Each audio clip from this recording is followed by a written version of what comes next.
C'est ce qu'on appelle de faire des coulottes, différentes coulottes, c'est-à-dire des facilités. Facilités dans la halakha, donc on reste toujours dans le contexte de la halakha, il faut bien être clair. Il n'y a pas de concession à avoir dans la halakha. À partir du moment où un produit est interdit, il est complètement interdit. Mais à partir du moment où le produit est interdit, mais il est interdit par certains, permis par d'autres.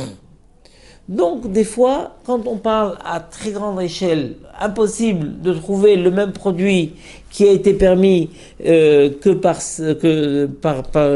certains, alors on est confronté devant un problème et la halakha nous permet de faire donc une facilité, c'est ce qu'on appelle une kula, une facilité pour pouvoir manger un produit donc qui contiendra donc ces différents avis, n'est-ce pas? Par exemple,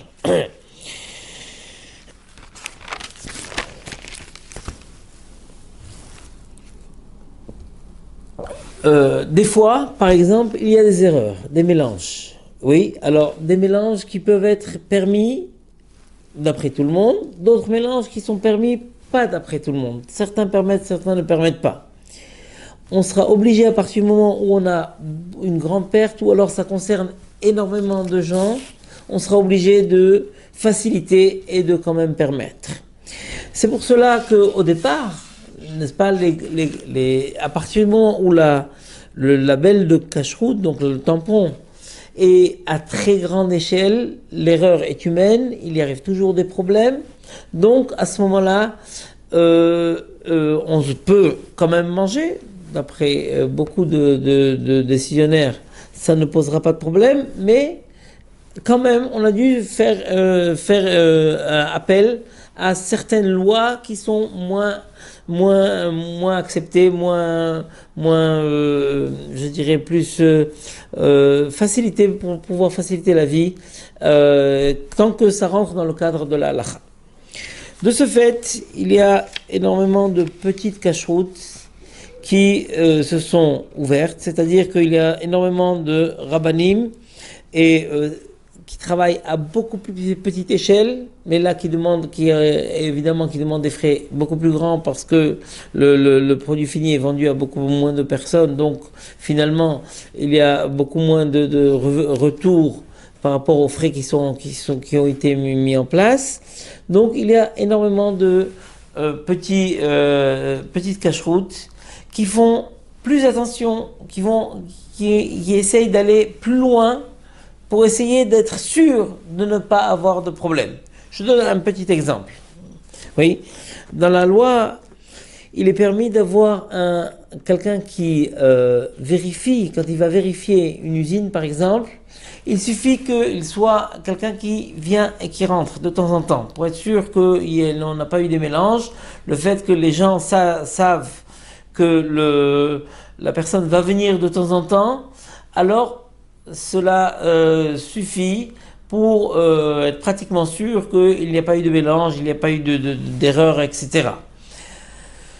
D'autres disent non, il vaut mieux qu'il y ait quelqu'un qui soit 24 heures sur 24, tout le temps, sur place. D'accord?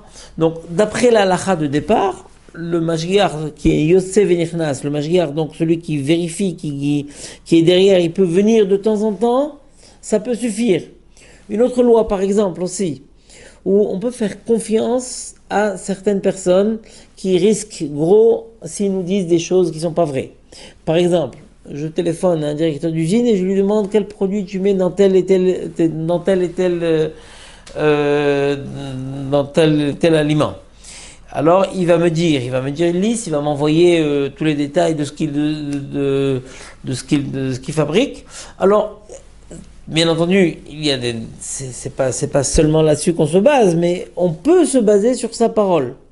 D'autres ne sont pas d'accord. D'autres disent non, on peut se baser, mais quand même il peut y avoir des erreurs, il peut y avoir malheureusement aussi des tricheries, des tromperies, et ça c'est assez courant aussi. Il faut donc quelqu'un sur place 24 heures sur 24. Donc les grandes cacheroutes n'ont pas la possibilité de se permettre d'aller aussi loin. ils peuvent se suffire donc de ce que la halakha demande, qu'il y ait quelqu'un qui soit derrière pour quelqu'un qui soit derrière pour quelque temps, qui vienne, qui rentre, qui sorte, etc. et tout. Donc il sait que les choses n'ont pas été mélangées. Mais finalement, la cache-route qui est plus petite peut se permettre d'envoyer quelqu'un sur place, il travaille à beaucoup plus grande petite échelle, qui va vérifier chaque détail. De ce fait, les différents labels qui existent sont des différents labels, bon, à part, bien entendu, les labels de différents pays, parce qu'il y a des produits qui sont faits en Italie, des produits qui sont faits en Hollande, des produits qui viennent d'Angleterre, des produits qui viennent d'Amérique, n'est-ce pas? Donc ça, c'est des labels différents. Mais même dans une même communauté, dans une même ville, il peut y avoir différentes cache-routes, parce qu'il y a certains qui cherchent à être sûrs, à ne pas avoir de problème.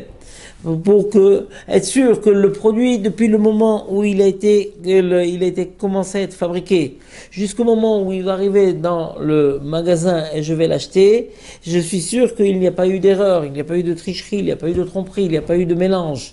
Et donc, ça demande énormément de frais, qui est impossible d'être fait par les très grandes, les cache-routes, donc les labels qui sont à très très grande échelle.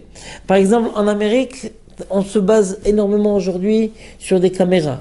On met une personne dans un bureau et il a plusieurs caméras sur plusieurs usines et il se base là-dessus pour pouvoir permettre ou interdire un produit. D'après la halakha, peut-être, c'est possible, oui, c'est bien. Mais d'autres disent, ça ne suffit pas, il peut y avoir des mélanges, il peut y avoir des tricheries. Vous savez, il n'y a pas très longtemps, on a malheureusement trouvé des très très jolis tfilines. Des tfilines, donc les tfilines, les phylactères qu'on met, ça doit être écrit, un parchemin qui doit être écrit à la main, oui, par un scribe qui connaît les lois, etc. et tout. Et il doit les écrire, donc ça demande beaucoup de doigté, beaucoup de travail sur un vrai parchemin écrit à la main, etc. Chacun, il suffit qu'il y ait une erreur pour que le tefillin ne soit pas valable. Et donc, il est évident que il faut investir énormément pour pouvoir écrire des très jolis tefillin, ou les mezuzot, par exemple, qu'on met à la porte de la maison. On a trouvé, il n'y a pas très longtemps, oui, je ne veux pas vous faire trop peur, mais des très très jolis mezuzot, très jolis tefillin, qui avaient été écrites par des femmes dans une ville arabe en Israël. D'accord?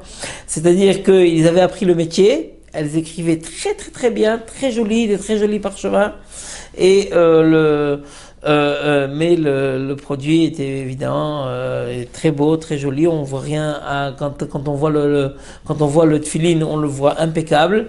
Mais puisque la chaîne de réception n'avait pas été suivie, on l'achète un peu n'importe où, alors ça pose un problème. C'est pour cela qu'il y a besoin d'avoir une cache-route. Même là-dessus, il y a besoin d'avoir une cache-route, il y a besoin d'avoir des sûrs qui sait qui nous a écrit notre filine, qui sait qui nous a écrit nos mezuzot. Et par rapport à la cache-route aussi, si on veut être sûr que le produit ne pose aucun problème, alors on doit se baser sur les différents labels. Donc la raison pour laquelle il y a différents labels, c'est cela, c'est les différentes erreurs, les différents problèmes, et puis aussi la volonté d'avoir des produits qui sont sûrs, 100% sûrs qu'il n'y a aucune erreur qui s'est faite dans le produit.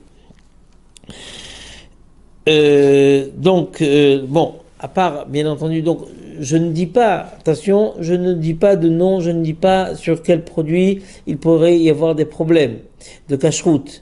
Mais je sais qu'il y a quelques années, malheureusement, on a trouvé aussi, par exemple, de la viande qui était vendue en France dans une petite ville, et qui venait directement de chez les non-juifs. Et ils avaient réussi à tricher le mashgiach. Pourquoi? Parce que le mashgiach venait que de temps en temps. Et malheureusement, le propriétaire du magasin a eu une faiblesse, il a voulu gagner plus d'argent et il faisait rentrer aussi des produits non cachers dans sa boucherie. Et c'est un problème. Donc c'est pour cela, tout simplement, voilà. Il y a différents labels qui d'ailleurs souvent coûtent un peu plus cher, mais c'est la raison pour laquelle certaines personnes essayent d'avoir une cache-route plus petite qui nous demande beaucoup plus d'investissement et une possibilité de pouvoir vérifier du début jusqu'à la fin de la cache-route. Voilà, bonsoir.